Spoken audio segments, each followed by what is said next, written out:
Willow di bulan benar-benar sunyi, dan kabut hitam tebal menyebar dan berhamburan yang menghisap malam yang damai. Beberapa kamar Xiao masih menyala. Salah satunya di kamar King Muer di halaman barat.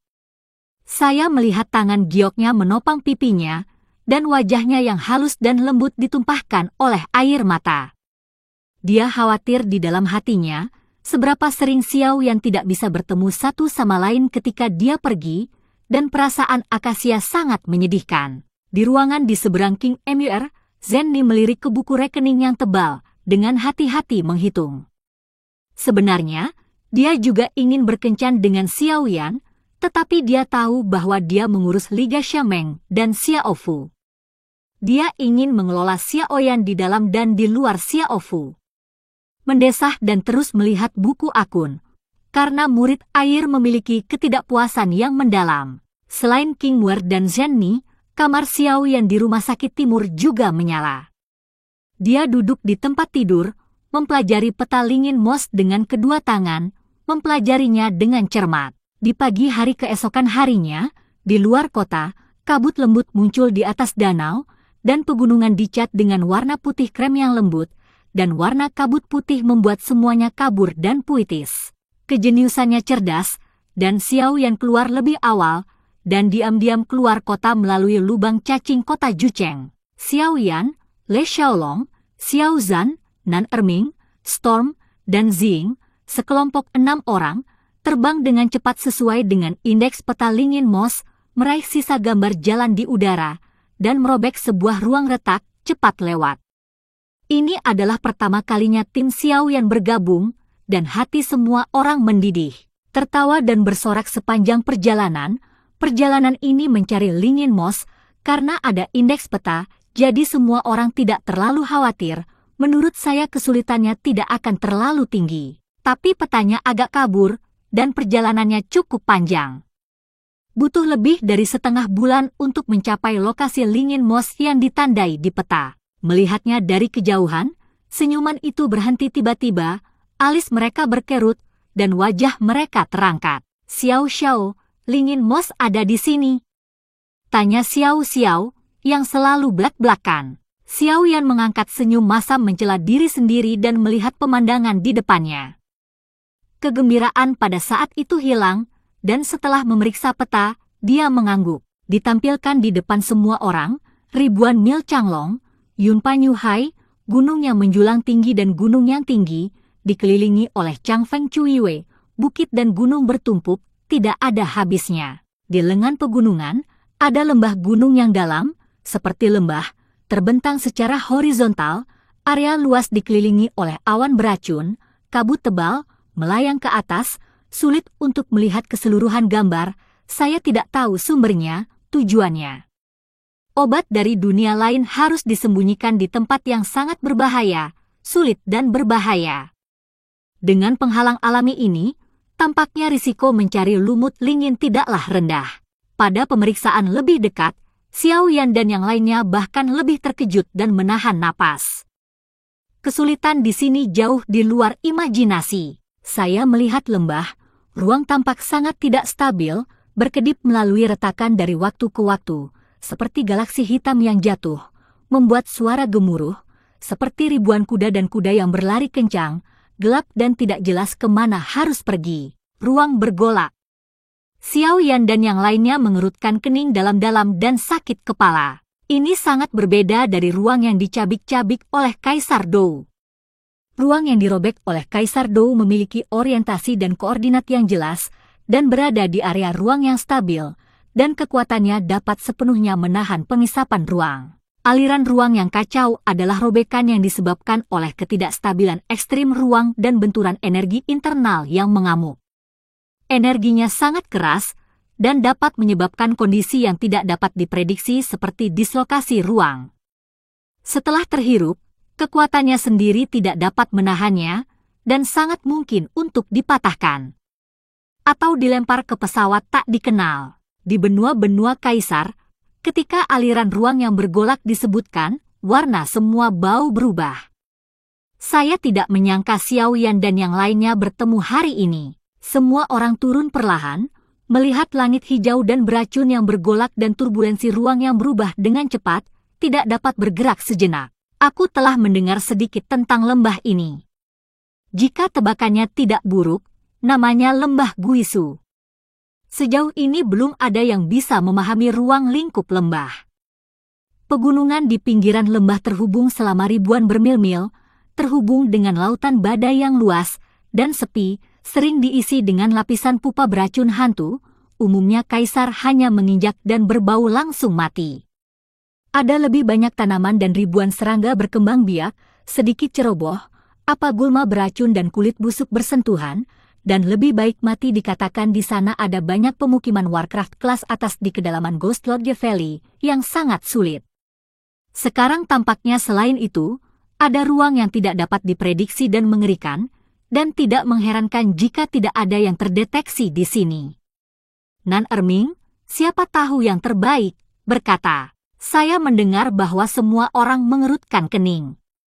Dengan medan seperti itu, peta tidak dapat ditandai dengan jelas. Hanya dapat ditentukan bahwa Lingin Mos berada di lembah hantu, dan lokasi tepatnya tidak diketahui. Tim dipimpin oleh Xiao Yan, dan mata semua orang bertanya pada Xiao Yan pada saat bersamaan. Meskipun daerahnya sangat besar dan berbahaya, kami mencari obat dan kami tidak akan masuk ke lubang harimau. Selama kami berhati-hati untuk menghindari turbulensi ruang, kami mungkin mendapatkan sesuatu. Hanya saja gas beracun tertinggal di sini. Dengan tubuh kita, seharusnya tidak menjadi masalah untuk menahannya untuk sementara waktu. Tetapi jika kamu tinggal di lembah terlalu lama, aku khawatir itu tidak akan berhasil. Xiao Yan berpikir dan berkata, lagi pula, saya tidak ingin melihatnya, dan kekuatan semua orang tidak rendah, ada kekuatan untuk dijelajahi. Semuanya harus dicoba untuk mengetahui hasilnya. Setiap orang adalah manusia alami. Setelah mendengar kata-kata itu, mereka semua ingin mencoba. Pada saat ini, Nan Erming mengambil beberapa botol merah dari ring dan menyerahkannya kepada Xiao Yan. Xiao Xiao, yakinlah, Erming memiliki banyak penelitian tentang racun hantu yang beracun. Obat ini disebut Shihongdan. Dengan itu di mulutmu, kamu dapat dilindungi dari keracunan sengatan beracun selama 12 jam. Tapi ini waktu saya pergi terburu-buru. Saya tidak membawa banyak dandelion merah ular. Xiao Yan mengambilnya.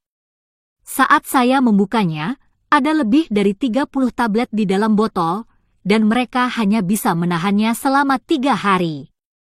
Mau tak mau saya bertanya, apakah mungkin membuat persiapan khusus dandelion merah ular? Apakah itu sangat sulit? Nan Erming melihat sekeliling dan menjawab, dan merah ular adalah penangkal khusus, dan bahan yang dibutuhkan tidak rumit, sehingga tidak membutuhkan banyak usaha. Bahan lain dapat diambil di gunung ini. Tanahnya persis berlawanan dengan ini. Tempat, saya khawatir tidak ada cara untuk menemukannya. Xiao Yan mendengar bahwa dia tidak punya pilihan selain mengeluarkan setelan ular merah dan menyebarkannya kepada orang lain. Kalian semua ambil, mari kita lihat situasinya.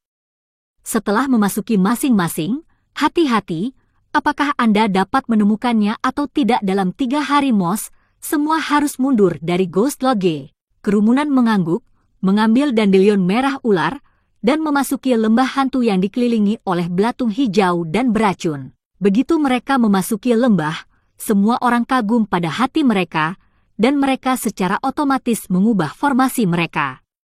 Xiao Shan pandai bertahan dan membuka jalan ke depan, Le Xiaolong berhati-hati dan tetap di belakang untuk mengamati situasi agar bergema bolak-balik.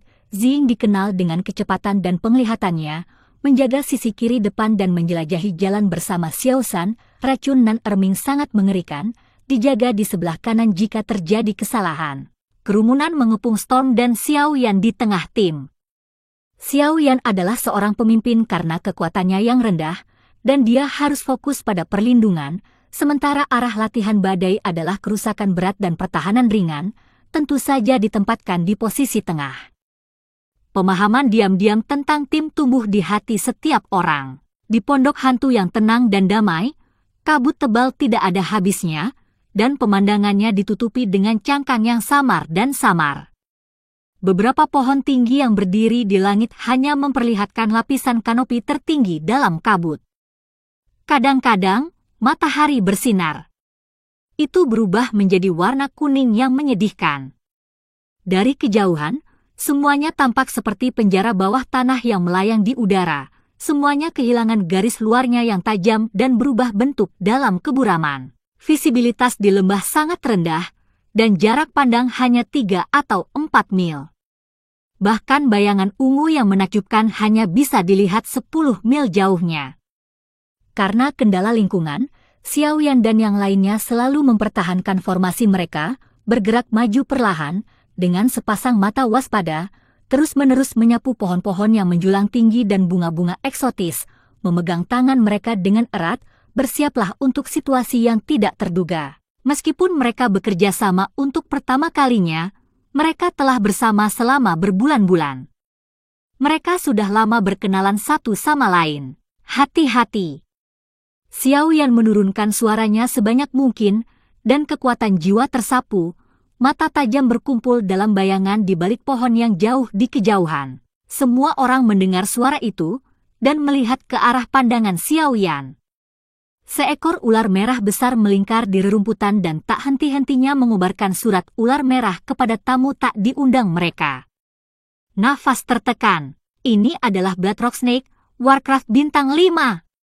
Ini sangat beracun, dan cukup umum di tempat dingin seperti itu, tetapi diperkirakan tidak akan muncul di pinggiran kota hantu. Bisik Nan Erming, selama racun dia tertarik pada hubungan. Semua orang terkejut. Ini hanyalah pinggiran lembah. Ini sebenarnya memiliki Warcraft bintang 5. Jika Anda masuk lebih dalam, seberapa tinggi Warcraft seharusnya? Pada saat yang sama, mereka diam-diam menghela nafas bahwa sebagai kaisar petarung bintang 5, mereka menemukan bahwa mereka sedikit malu dengan mendiang Kaisar Xiaoyan.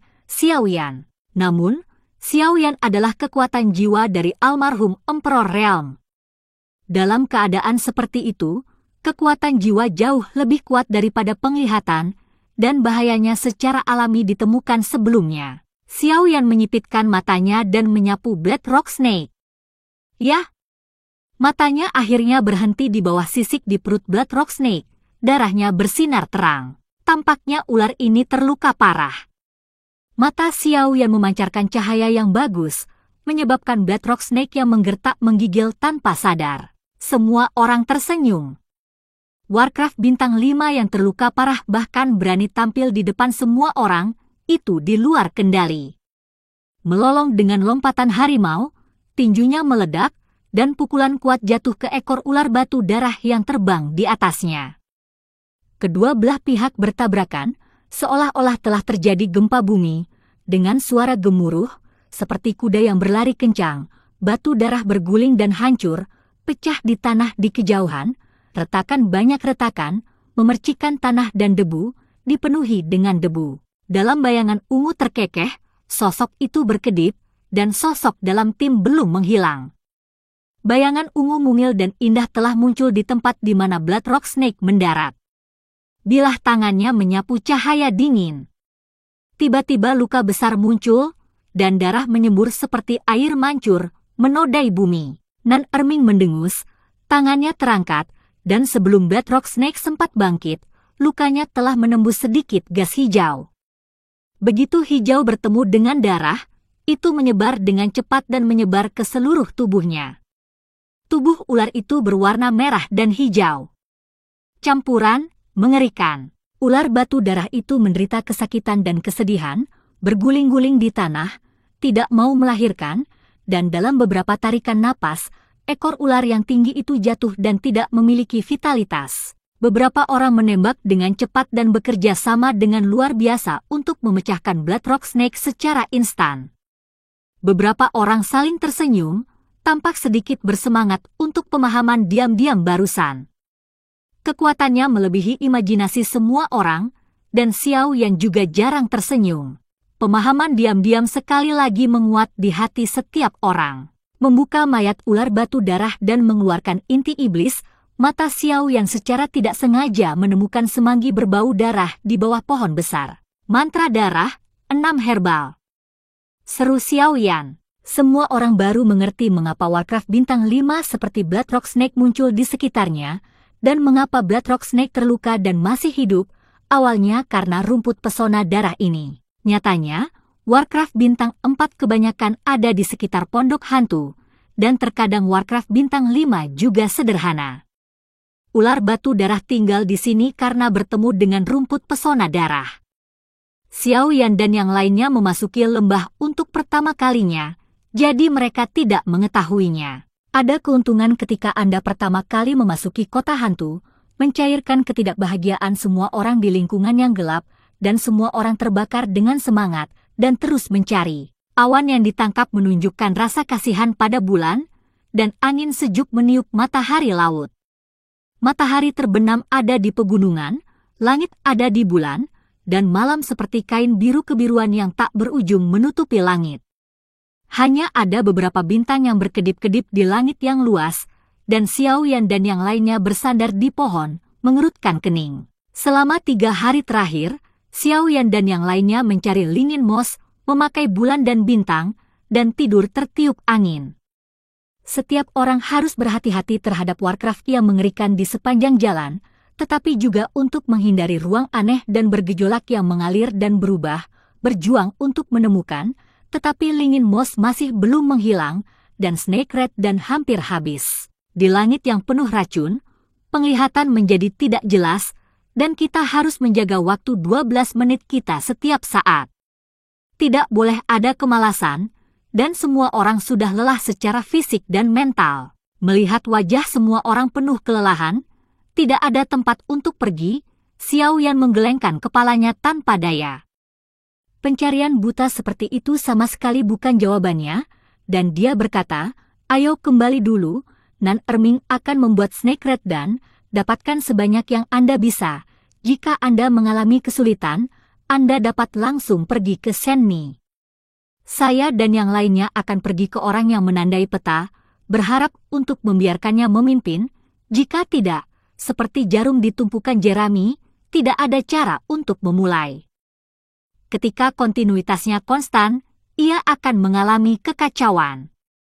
Sekarang tidak ada yang bisa dilakukan, Xiao Yan dengan tegas membuat keputusan. Meskipun semua orang meragukan apa yang disebut penanda peta, tidak ada keberatan. Sebagai Kaisar Bintang 5, mereka berulang kali frustrasi di pondok hantu, menyebabkan kepercayaan diri mereka dalam menemukan lumut lingin untuk dikonsumsi, dan perintah Xiao Yan itu adalah urutan tertinggi, dan tidak ada yang akan keberatan. Setelah berbicara, Xiao Yan membuka tulangnya, tubuhnya perlahan bangkit, dan terbang keluar dari lembah beracun lembah Guisu. Selanjutnya, Le Xiaolong, Xiao Shan dan yang lainnya juga bangkit dan mengikuti di belakang Xiao Yan. Naik ke udara, kecepatan terbang Xiao Yan tiba-tiba meningkat. Tampaknya mereka melampiaskan depresi selama berhari-hari. Tiba-tiba, sosok semua orang tampak seperti meteor melintasi langit, tersapu, dan menghilang di antara dunia yang luas. Berbeda dengan tawa dan gelak tawa pada saat kedatangan, semua orang tampak bermartabat dan tidak bisa berkata-kata. Keberangkatan pertama membuat frustrasi, dan suasana hati semua orang sedikit turun. Di langit malam di ujung langit, Wan Ye terdiam, dan hanya beberapa orang yang meraung melewati suara berburu dan berburu. Orang-orang bergegas pergi tanpa tidur. Hanya dalam 10 hari, mereka kembali ke kota raksasa, melewati titik transmisi di luar kota, dan langsung menuju pasar Taobao. Ini adalah kedua kalinya Xiao Yan datang ke pasar Taobao. Seperti terakhir kali, melihatnya, pasar Taobao yang besar itu gelap dan ramai. Orang datang dan pergi. Deretan stan yang tertata rapi dipenuhi berbagai macam barang, lengkap dengan variasi dan kelengkapannya. Seluruh pasar Taobao dipenuhi dengan berbagai keributan, dan satu demi satu, sangat ramai. Berbeda dari ketidakberdayaan terakhir, Xiao Yan melihat bunga-bunga itu, Xiao Yan melangkah ke meteor dan langsung pergi ke bilik yang relatif dingin. Pemilik warung adalah seorang pria paruh baya yang agak kurus, mengenakan kemeja abu-abu, duduk di samping kios dengan berkelok-kelok dan tidur siang. Tampaknya bisnis itu sangat sepi, bos. Xiao Yan tersenyum ringan, lega. Keberuntungan rahasia cukup bagus. Pria paruh baya yang menjualnya Lingin Mos masih mendirikan kios di sini. Jika tidak, kerumitan pondok hantu akan membuat semua orang ingin menangis tanpa air mata. Orang paruh baya itu mengangkat kepalanya dan melihat Xiao Yan dan yang lainnya berdiri di depan stan mereka. Mereka berdiri dalam sekejap dan berdiri dengan gembira. Tuan, lihatlah dengan santai.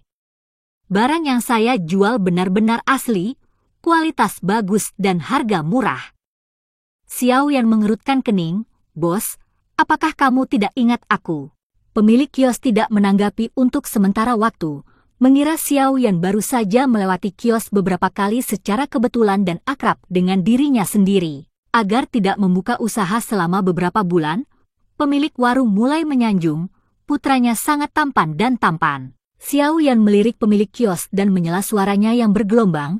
Saya pernah membeli benda gelap dari Anda dengan Nona Zenni dan meminta Anda untuk menandai tempat Anda menemukannya di peta.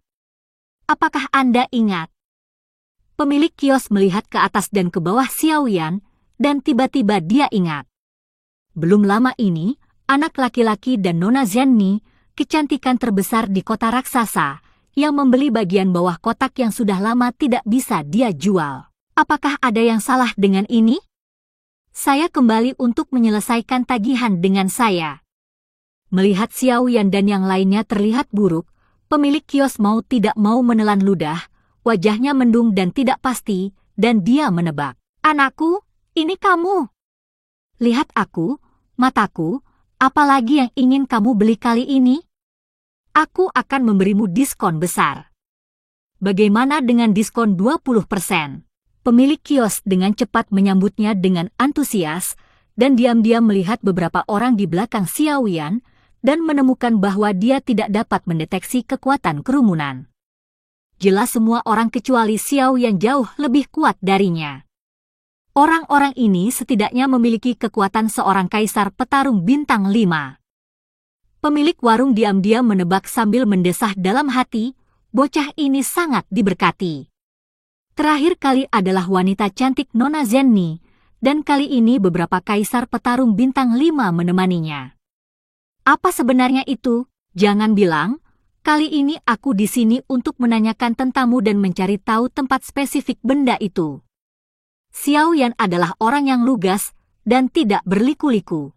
Pemilik kios tidak datang untuk mengembalikan barang itu ketika mendengarnya.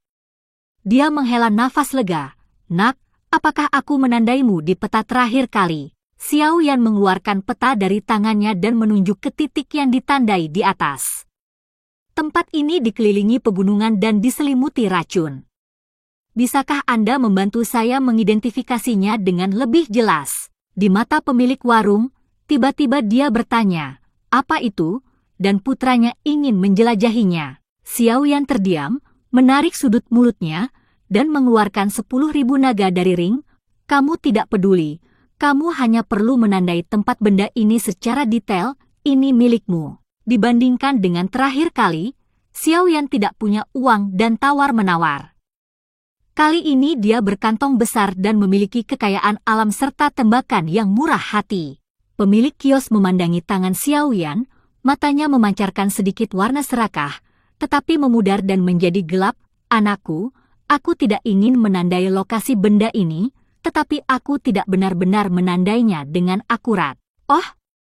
Xiao Yan sudah lama skeptis. Dengan kekuatan Kaisar Bintang 4, jelas tidak mungkin mendapatkan Lingin Mos dari lembah Guisu. Entah orang yang mendapatkannya bukan dia hanya mencoba menjual Lingin Mos dan membodohi dia secara acak, atau dia adalah anggota kelompok tentara bayaran dan mendapatkannya melalui kerjasama anggota lain. Benar saja, seperti yang dia duga, pemilik kios mengerutkan kening dengan ragu-ragu. Anakku, aku tidak takut untuk mengatakan yang sebenarnya, hal itu sebenarnya bukan untukku sendiri, tetapi kelompok tentara bayaran berciri kami bekerja bersama selama berbulan-bulan dalam hantu itu. Tempat. Untuk waktu yang lama, Setelah kesulitan dan bahaya, saya mendapatkannya setelah 9 kematian. Meskipun saya tidak tahu apa itu pasti harta karun. Bocah itu memiliki penglihatan yang bagus dan memiliki harta ini dengan harga murah. Pemilik kios adalah orang yang rakus, layak menjadi pengusaha, 3 kata tanpa menyisakan uang. Karena kamu dapat menemukan benda ini, tentu saja seseorang membimbingmu, dan kamu harus tahu lokasi tepatnya. Wajah Xiao yang sedikit berubah, dan ada sedikit ketidaksabaran di Meiyu, dan dia mengeluarkan 10.000 koin naga, selama kamu memberitahuku bagaimana menemukan tempat ini milikmu. Cara terbaik menghadapi pebisnis tentu saja adalah godaan uang. Pemilik kios tersenyum dengan alis. Dia mengambil 20.000 koin pola naga Xiao yang begitu saja dan mencibir 2 kali. Hei, putranya seperti dewa. Awalnya, dia pergi ke pondok hantu untuk berburu harta karun. Itu dipimpin oleh resimen tentara bayaran Behili kami, Yi Bocheng. Dia pasti tahu lokasi persisnya. Setahu saya, dia sekarang tinggal di kota Gintama dekat hutan lolong harimau. Kota Gintama. Lei Xiaolong menyela kata-kata pemilik kios, dan ada sedikit keterkejutan di sudut matanya. Apakah kamu benar-benar tinggal di sana? Itu benar. Ini adalah lencana lonteng dari resimen tentara bayaranku. Setelah kamu melihatnya, tunjukkan lencana ini dan dia akan membantumu. Pemilik kios takut Xiao Yan dan yang lainnya tidak akan mempercayainya, jadi dia mengeluarkan lambang kelompok dan menyerahkannya kepada Xiao Yan, berjanji untuk berjanji. Xiao Yan mengambil lencana itu dan memperhatikannya dengan hati-hati. Lambangnya terbuat dari logam khusus, dengan bentuk elips, dan naga biru berukir tengah berputar. Bunga dan tanaman merambat di sekitarnya mengelilingi bagian atas, dan kata-kata, resimen mercenari beciri, dilapisi dengan jin cancan. Sekarang dia memiliki petunjuk. Xiao Yan menanyakan nama pemilik kios, bernama Boshi, dan mengajak semua orang untuk mengucapkan selamat tinggal kepada pemilik kios, dan bergegas ke kota Gintama dekat hutan harimau. Xiao Yan dan yang lainnya melakukan perjalanan siang dan malam, terbang selama 3 hari sebelum bergegas ke kota Gintama. Sepanjang jalan, Lei Xiaolong secara singkat memperkenalkan Xiao Hu ke hutan Xiao Huo. Xiao Yan kemudian mengerti mengapa Lei Xiaolong akan terkejut ketika mendengar bahwa Yi Bocheng, kepala kelompok tentara bayaran Behili, tinggal di sana. Hutan melolong harimau terletak di sebelah barat kota Jucheng, dengan lokasi terpencil, medan yang damai, dan hutan lebat. Meskipun ada banyak World of Warcraft yang menghuni hutan, kekuatannya hanya 3 atau 4 bintang, jadi Tiger Howling Forest hanyalah hutan World of Warcraft tingkat rendah. Ada ribuan mil di luar hutan lolong harimau, dan hanya ada sebuah kota kecil di Gintama. Meski tidak bisa dibandingkan dengan kota Jucheng City yang kaya dan makmur, namun karena mengandalkan Tiger Howling Forest, popularitasnya masih cukup kuat, banyak kelompok tentara bayaran tingkat rendah berkumpul di sini. Disinilah semua orang bertanya-tanya. Menurut Boshi, Yi Bocheng, kepala resimen tentara bayaran Behili mereka, yang membawa mereka ke lembah Guisu untuk menemukan Lingin Moss. Tapi jika itu benar, Yi Bocheng setidaknya harus menjadi petarung bintang 4. Mengapa tinggal di luar hutan Warcraft tingkat rendah seperti itu? Ketika masa lalu datang, Xiao Yan membiarkan Lei Xiaolong dan yang lainnya berkumpul, menekan Kaisar Samsung, dan bertanya sedikit. Mereka menemukan satu-satunya guild tentara bayaran kecil di kota Gintama. Begitu Xiao Yan dan yang lainnya memasuki gerbang guild, seorang wanita jangkung datang dan bertanya sambil tersenyum, "Anakku, tapi aku ingin menyewa tentara bayaran." Xiao Yan mengangguk, berpura-pura serius, melihat sekeliling, dan akhirnya berhenti di papan tugas tentara bayaran yang berdiri di dalam rumah. Tugas yang ditampilkan di atas tidak banyak, kebanyakan untuk melindungi kaisar pertempuran tingkat rendah yang berburu Warcraft, atau untuk mencari semacam bahan obat. Di belakang setiap kolom ID misi, selalu ada kolom kosong yang bertuliskan hadiah misi, nama kelompok tentara bayaran yang mengambil alih misi, dan status menyelesaikan misi secara sekilas. "Anakku, Tugas apa yang kamu inginkan untuk menyewa kelompok tentara bayaran? Aku bisa memperkenalkanmu. Kelompok tentara bayaran skuadron ini memiliki tingkat penyelesaian tertinggi di kota jiwa perak kita.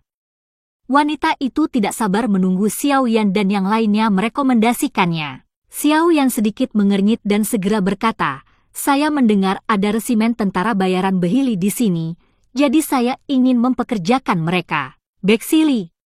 Wanita Dai Mei mengerutkan kening dalam-dalam, berpikir keras, seolah-olah dia tidak memiliki kesan. Tidak ada kelompok tentara bayaran di kota ini? Apakah kamu salah mengingatku? Kilatan cahaya di mata Xiao Yan, apakah karena Boshi menipu dirinya sendiri? Keluarkan lambang naga dari berciri Mercenary Corps. Tidak salah, lihat, ini lambang resimen tentara bayaran mereka. Wanita itu melihat lebih dekat, merenung sejenak, matanya berbinar, dan dia tiba-tiba terbuka. Saya tidak tahu apa yang dikatakan putra resimen tentara bayaran Behili, tetapi saya telah melihat lencana ini. Nada suara wanita itu berhenti. Xiao yang sedikit tersenyum, dan mengeluarkan 1000 koin berbentuk naga dari cincin untuk diletakkan di atas meja. Wanita itu tersenyum manis. Itu adalah seorang lelaki tua bernama Yi Bocheng. Sheng Ri digantung di kedai, dan dia memakai lencana seperti itu di pakaiannya. Ketika Xiao Yan dan yang lainnya mendengar nama Yi Bocheng, mereka sangat gembira. Bukankah ini yang Boshi sebutkan? Berterima kasih kepada wanita di tempat dan menanyakan arah, Xiao Yan dan yang lainnya bergegas ke bar. Setelah berbelok beberapa tikungan kecil, sebuah bangunan agak antik yang dibangun oleh batang kayu muncul di depan mata. Sebuah plakat dengan latar belakang sutra emas hitam menggantung kata, "Kedai". Pintunya setengah tertutup, dan suaranya samar. "Keluar, benar. Xiao Yan dan yang lainnya sangat gembira dan bergegas maju, mencoba membuka pintu kedai. Tiba-tiba Xiao Yan membeku, dan darah yang mengalir di tubuhnya tampak bergetar. Xiao Yan menghentikan langkahnya, dan merasa rumit. Ada panggilan dari pembuluh darah. Itu adalah pembuluh darah yang sama. Darahnya lebih kental dari air. Ada orang-orang dari kelompok etnis Xiao. Xiao Yan sangat senang, tapi dia sedikit bingung. Mengapa orang-orang dari orang-orang Xiao datang ke sini? Tidak ada alasan, dan itu dapat beresonansi dengan garis keturunan. Semakin dalam keterampilannya, semakin jelas responsnya, tetapi orang-orang Xiao tampaknya tidak memiliki beberapa tingkat tinggi. Melawan Kaisar, Xiao Yan bingung, menggelengkan kepalanya, dan untuk sementara meletakkan pikirannya. Saat ini, menemukan orang yang dapat memimpin jalan untuk menemukan Lingin Mos adalah hal yang tepat. Saat Xiao Yan mencoba memasuki pintu, ada seorang lelaki tua di sudut redup kedai, dengan kulit kuning dan semangat yang lamban. Dahinya yang panjang setengah menutupi matanya, dan matanya yang terbuka sesekali redup dan kusam. Tidak ada apapun di dunia ini yang akan peduli padanya. Di bawah lampu berwarna anggur berkabut, lelaki tua itu menyeruput anggur jelai panas sedikit demi sedikit. Anggur ini sangat murah, tidak banyak rasa mellow, hanya kenikmatan yang membius saraf. Anggur mengalir di sudut mulut, menetes ke jubah yang tidak bisa melihat warnanya, dan tampak agak abu-abu tua. Lencana tenglong perak berkilauan di dada adalah satu-satunya hal yang mencolok di tubuh lelaki tua itu. Dia persis Yi Bocheng, kepala resimen tentara bayaran Behili yang dicari Xiao Yan dan yang lainnya. Tiba-tiba, mata berlumpur lelaki tua itu membeku, menyapu dekadensi barusan, dan matanya menyapu ke arah pintu, tubuhnya berkedip, dan seluruh orang itu menghilang di kedai seketika. Pria tua itu melangkah keluar dari pub tanpa menoleh ke belakang. Beberapa pasang surut muncul di bukit di sebelah kota Silver Soul, dan dia berjongkok dalam cahaya latar yang gelap. Tampaknya persahabatan dengan kegelapan bisa memberi diriku rasa nyaman, dan dekadensi muncul begitu saja di wajah. Saya menyesap anggur, dan cairan panas mengalir ke tenggorokan kelima organ dalam. Pria tua itu tampak sangat puas dengan perasaan ini, tetapi sudut matanya yang keriput tidak secara sadar memancarkan sedikit kristal. Pelarian itu hanya karena penampilan Xiao Yan. Nama asli lelaki tua itu bukanlah Yi Bokeng, tapi Xiao Yao, patriark dari orang-orang Xiao. Meski masih sama, Xiao Yao merasa sudah tidak ada lagi, setidaknya dia merasa tidak layak menjadi patriark. Dahulu kala, puncak bintang 4 memiliki sentimen luhurnya sendiri. Pada saat itu, dibanggakan bahwa Heiko harus menerobos bintang 5 dengan sendirinya. Untuk alasan ini, ia bertekad untuk melarikan diri dari suku tanpa melanggar sumpah. Melarikan diri, benar-benar tidak tahu malu melihat klan. Orang tua itu tenggelam dalam ingatan. Mengingat tahun itu, dia adalah orang pertama di keluarga Xiao yang mencapai 4 bintang, dan dia juga orang yang paling berharap untuk menembus 5 bintang. Keluarga orang Xiao merayakan diri mereka sendiri saat mereka pergi mencari cara untuk menjadi makmur untuk menembus 5 bintang. Setiap senyum dan setiap harapan berubah menjadi rasa bersalah. Tumpukannya berat, dan lelaki tua itu tidak bisa berjabat tangan dan merasakan. Dengan kekuatan yang menurun, Lau menangis. Ternyata setelah meninggalkan keluarga Xiao tahun itu, lelaki tua itu mengorganisir resimen tentara bayaran untuk menerobos sungai dan danau. Semua orang yang bercita-cita Ling Yun bersumpah untuk melawan dunia. Tetapi ketika dia mencapai puncak bintang 4 dan bersemangat serta siap untuk menerobos ke Kaisar Petarung bintang 5, Xiao Yao menemukan bahwa kekuatannya telah mandek dan secara bertahap mulai menurun, tetapi dia tidak tahu apa yang terluka. Xiao Yao yang cemas mencari dokter terkenal di daratan, tapi sia-sia. Dia menyaksikan kekuatannya terus menurun dari puncak 4 bintang ke awal 4 bintang, dan sepertinya masih melemah. Impian Xiao Yao untuk menembus 5 bintang benar-benar mengecewakan. Xiao Yao kecewa. Setelah membubarkan kelompok tentara bayaran, Xiao Yan bahkan memiliki ide pembebasan. Dia akhirnya menyerah karena dia tidak bisa meninggalkan orang-orang Xiao. Meminjam anggur untuk berduka, berlama-lama di rumah judi kedai untuk melewati hari. Dengan begitu banyak pemikiran, dia tidak tahan untuk melihat ke belakang. Xiao Yao meraih kantong dan mengisi anggur dengan penuh semangat, sampai tetes terakhir. Xiao Yao berdiri dengan lambaian tangannya, menghela nafas, dan berjalan menuju luar kota Gintama, berniat untuk pergi dari sini selamanya, menjauh dari suku, dan selamanya. Matahari terbenam miring ke barat, dan lelaki tua itu goyah.